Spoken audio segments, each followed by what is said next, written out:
Olá, meus caros alunos, voltamos com mais uma videoaula sobre essa série de aulas que estamos fazendo sobre as doenças psiquiátricas. Estamos falando sobre a depressão e nessa videoaula nós falaremos sobre o tratamento da depressão, após a nossa vinheta.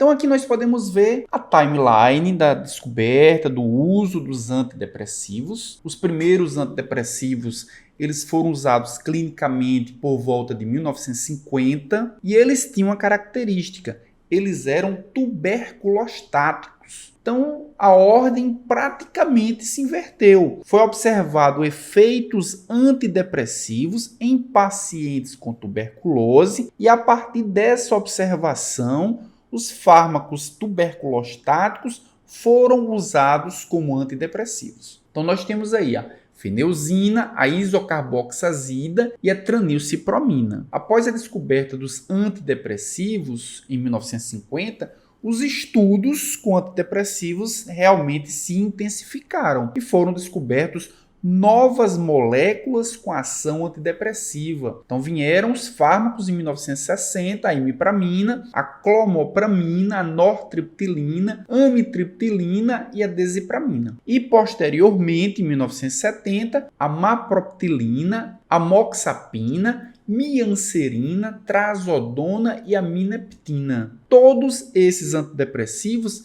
eles são considerados antidepressivos de primeira geração. E quais são as características dos antidepressivos de primeira geração? Eles são ou antidepressivos tricíclicos ou eles são inibidores da monoaminoxidase. Então os efeitos deles, os efeitos antidepressivos desses fármacos de primeira geração, ou são do grupo dos antidepressivos tricíclicos ou são do grupo dos inibidores da monoaminoxidase. Nós veremos mais detalhes sobre eles ainda nessa videoaula. Posteriormente, a partir de 1980, surgiram novos antidepressivos com mecanismos de ação cada vez mais específicos. Surgiu a fluoxetina, a sertralina, a paroxetina, a fluvoxamina, citalopram, bupropiona e a moclobemia. E em 1990 surgiram novos antidepressivos, também com mecanismos cada vez mais específicos. Esses antidepressivos são considerados antidepressivos de segunda geração, e essa geração finaliza com os antidepressivos que surgiram nos anos 2000,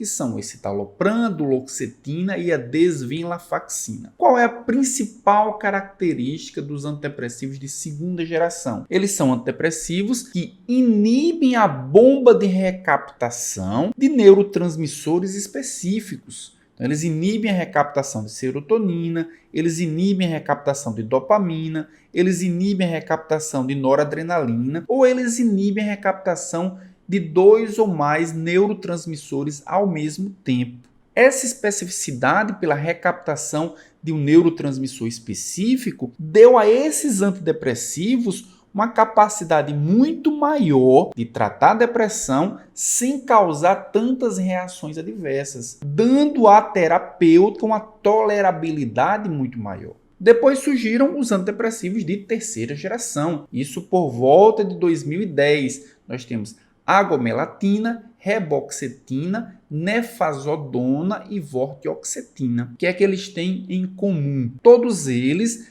agem além da via monoaminérgica, que como nós vimos tem relação com os sintomas da depressão, eles agem em outras vias associadas à depressão também, e principalmente associado aos sintomas que muitas vezes estão associados também à depressão. Alguns deles agem em vias que normalmente parecem não ter relação nenhuma com as monoaminas, como, por exemplo, o circuito melatoninérgico. A agomelatina age no circuito melatoninérgico. Então, a característica principal dos antidepressivos de terceira geração é que eles não são exclusivos das vias das monoaminas. Aqui nesse slide nós podemos ver os mecanismos de ação dos principais antidepressivos utilizados na prática clínica. Essa figura ela foi retirada da revista Nature, na edição de 2016. Nós iremos detalhar mais cada um desses mecanismos, mas essa imagem é para que nós possamos entender qual é a estratégia utilizada pelos antidepressivos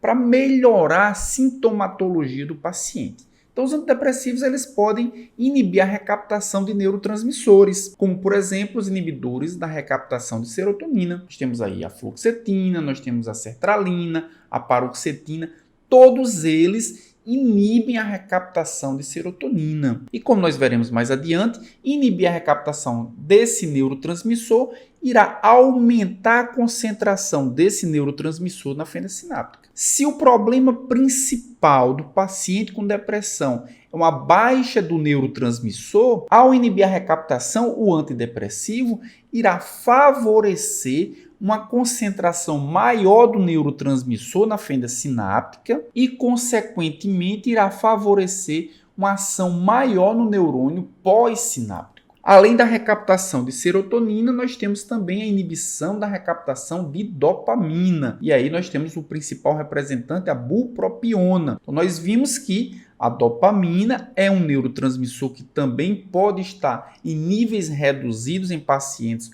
com depressão, e esse neurotransmissor é responsável por várias funções que estarão reduzidas nos pacientes com depressão. Então, a bupropiona vai inibir a recaptação, aumentar a concentração desse neurotransmissor na fenda sináptica, assim como fez os inibidores da recaptação de serotonina. E nós temos também os que vão inibir a recaptação de noradrenalina. Também vão fazer da mesma forma como aconteceu com os outros anteriores, aumentar a concentração de noradrenalina. E nós temos a reboxetina, a bupropiona, a venlafaxina, a duloxetina, dentre outros antidepressivos que nós veremos nessa aula. Uma outra estratégia bastante interessante também para aumentar as concentrações de neurotransmissor é inibir receptores pré-sinápticos que são inibitórios. O que acontece fisiologicamente? O neurônio produz um neurotransmissor que vai para a fenda sináptica e esse neurotransmissor, quando está em elevadas concentrações, ele age no receptor inibitório pré-sináptico,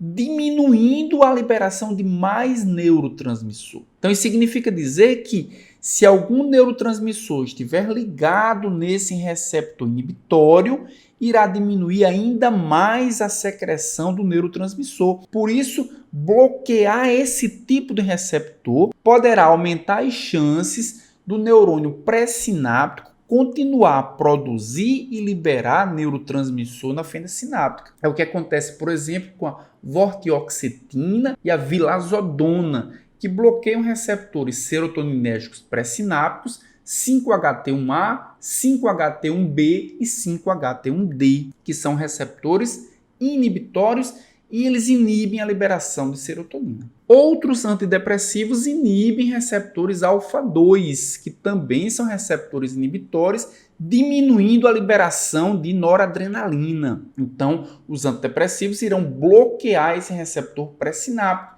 Nós temos aí a mirtazapina e a mianserina, que bloqueiam receptores alfa-2 em neurônios pré-sinápticos. E por último, nós temos os inibidores da monoaminoxidase. Então, a feneuzina, tranilcipromina e moclobemida inibem a enzima monoaminoxidase, que é uma enzima que degrada os neurotransmissores, que degrada as monoaminas. Dessa forma, o neurotransmissor não sendo degradado porque a enzima estará inibida, ele poderá atuar por muito mais tempo na fenda sináptica. Além das ações pré-sinápticas, os antidepressivos também agem no neurônio pós-sináptico. Nem sempre essas ações são ações antidepressivas. Muitas vezes são ações causadoras de reações adversas, como, por exemplo, agir em receptores alfa-1 adrenérgicos, agir em receptores H1 histaminérgicos ou agir em receptores muscarínicos, bloqueando esses receptores, sendo antagonista desses receptores, irá produzir reações adversas. Vários antidepressivos, nós podemos ver aqui na imagem, bloqueiam esses receptores. Nós veremos mais detalhes mais à frente nessa videoaula, que a ação bloqueadora, que a ação antagonista dos antidepressivos nesses receptores pós-sinápticos poderá muitas vezes causar reações adversas que haja necessidade de uma substituição do antidepressivo. Mas não são apenas reações adversas que são ações dos antidepressivos no neurônio pós-sináptico. Alguns deles têm ações antidepressivas também, principalmente os antidepressivos mais recentes, como por exemplo a vortioxetina e a vilazodona. Eles agem como agonistas parciais do receptor 5-HT1A pós-sináptico, ou seja, é uma ligação, um subtipo do neurônio serotoninérgico. Da mesma forma, nós temos a trazodona, a gomelatina, a mirtazapina. Todos eles agem no neurônio pós-sináptico, sendo agonista parcial de receptores serotoninérgicos 5-HT2. Então, isso estratifica ainda mais a ação do neurotransmissor, dando a ele uma especificidade que não existia antes, fazendo com que o antidepressivo se ligue num subtipo do receptor do neurotransmissor, excluindo a ligação a outros subtipos que, na maioria das vezes, não eram responsáveis pelas suas ações antidepressivas. E como escolher o antidepressivo? Quais são os critérios para se escolher o antidepressivo? Então, se sabe que a eficácia entre os antidepressivos é comparável. Tanto faz utilizar um antidepressivo como outro antidepressivo. Na grande maioria das vezes, a capacidade que ele tem de debelar a depressão é muito parecida, desde que o antidepressivo seja usado em dose terapêutica. E o que é que eu estou chamando de dose terapêutica? A dose máxima indicada ou a dose máxima tolerada. E esse antidepressivo também precisa ser utilizado por um tempo suficiente, ou seja, 8 semanas de tratamento total ou de 2 a 3 semanas se ele for utilizado em sua dose máxima. Dessa forma, a eficácia na maioria das vezes são comparáveis. Os estudos clínicos têm mostrado que há pouca diferença entre um antidepressivo e outro. É claro que se o paciente tem sintomas característicos da baixa de dopamina, por exemplo, não adianta utilizar um inibidor seletivo da recaptação de serotonina, porque ele vai elevar serotonina sem elevar dopamina. Então esse também é um critério. Mas na maioria das vezes, esses 8 critérios são utilizados para a escolha do antidepressivo. Primeiro é segurança, ou seja, quais são as alterações fisiológicas que esse antidepressivo vai produzir que tornam ele mais seguro do que o outro. Segundo é tolerabilidade, ou seja, será que o meu paciente vai tolerar as reações adversas? Alguns antidepressivos têm ações antimuscarínicas tão fortes que o paciente não tolera uma constipação, uma boca seca ou algo do tipo. Um outro critério é a farmacocinética. Qual é o tempo de meia-vida do fármaco? Qual é a posologia? Ele modula enzimas responsáveis pela biotransformação, o que dá a ele um poder de interação maior? Outro critério está relacionado ao paciente. Qual a idade do paciente? Ele apresenta comorbidades? Qual é a condição social? Também, será que existe interação medicamentosa entre o antidepressivo que o paciente está usando e outros fármacos para outras condições de saúde, seja com medicamento, seja com alimento? Qual é a resposta terapêutica do paciente? Ou seja, ele usou esse antidepressivo em episódios anteriores e obteve sucesso? Esse também é um critério de escolha. Qual o custo? Deve-se obter sempre os maiores benefícios com os menores custos. E qual é a acessibilidade? O paciente ele pode usar o antidepressivo com facilidade?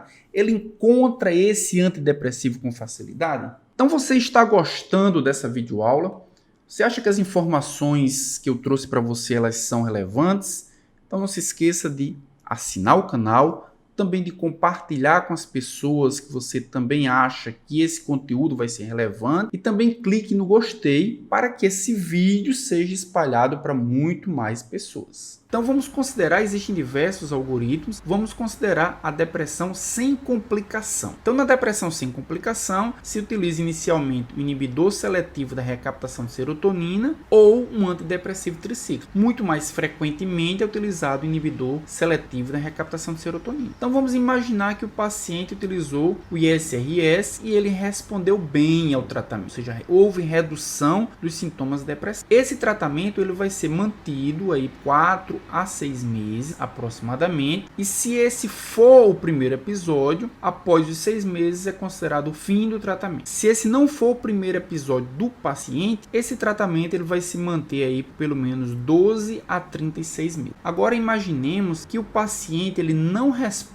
ao tratamento, ou que o tratamento mostra-se em algum momento inseguro. Então vai se substituir, ou o inibidor da recaptação de serotonina vai ser substituído, ou o antidepressivo tricíclico ele pode ser substituído. Vai se observar se ele responde ou não. Se ele continuar não respondendo, ou se ele continuar sendo um tratamento inseguro, vai-se então decidir pela associação de antidepressivos, ou incluir aí o inibidor da monoaminoxidase. E se ele continuar refratário, pode-se optar pela eletroconvulsoterapia. Se durante esse fluxo ele responder ao antidepressivo ou à associação de antidepressivo, segue-se o caminho da manutenção, 4 a 6 meses, e faz a mesma pergunta se é o primeiro episódio ou se não é o primeiro episódio, optando pelo fim do tratamento, se for o primeiro episódio, ou se não for o primeiro episódio, fazendo a manutenção por pelo menos 12 a 36 meses. Já se a resposta ao tratamento inicial é uma resposta parcial, a opção é inicialmente aumentar a dose, já que a resposta parcial significa que ele está respondendo apenas que a dose talvez não seja a mais adequada para aquele paciente. Então aumenta-se a dose, observa-se se ele responde, mantém-se o tratamento 4 a 6 meses e observa se for o primeiro episódio, fim do tratamento após os 6 meses. Se não for o primeiro episódio, o tratamento persiste por mais de 36 meses. Mas se ele continuar com a resposta parcial mesmo após o aumento da dose, o que se faz é alterar ou substituir o antidepressivo tricíclico ou substituir o inibidor seletivo da recaptação de serotonina e mantém todo o fluxo do não responde ao tratamento. Uma outra abordagem para decidir qual é o antidepressivo para o paciente é a partir dos sintomas residuais. Então, os sintomas residuais mais comuns é fadiga, é perda da concentração e também alterações do sono. Então, podemos utilizar esses sintomas residuais como critério para decidir qual o melhor antidepressivo para o paciente. Então, por exemplo, fadiga e perda da concentração estão relacionadas com a redução de noradrenalina e também de dopamina. Ou seja, muito provavelmente, antidepressivos que aumentem noradrenalina e dopamina poderão resolver esses sintomas residuais. Pode ser, por exemplo, o inibidor da recaptação de noradrenalina e dopamina, o inibidor da recaptação apenas de noradrenalina, o inibidor dual da recaptação de serotonina e noradrenalina ou o inibidor da MAO. Todos eles vão aumentar noradrenalina e dopamina em proporções, em velocidades e em capacidades diferentes. Por isso que, mesmo o paciente tendo diminuição da concentração ou fadiga, as proporções de noradrenalina e dopamina podem ser diferentes. Por isso que alguns respondem melhor a um antidepressivo do que a outro. Já se o paciente tiver como sintoma residual alterações do sono, muito provavelmente isso se deve à redução da serotonina. Por isso deve-se utilizar antidepressivos sedativos, como por exemplo a trazodona e também a mirtazapina. Aqui na tela está aparecendo algumas das minhas redes sociais.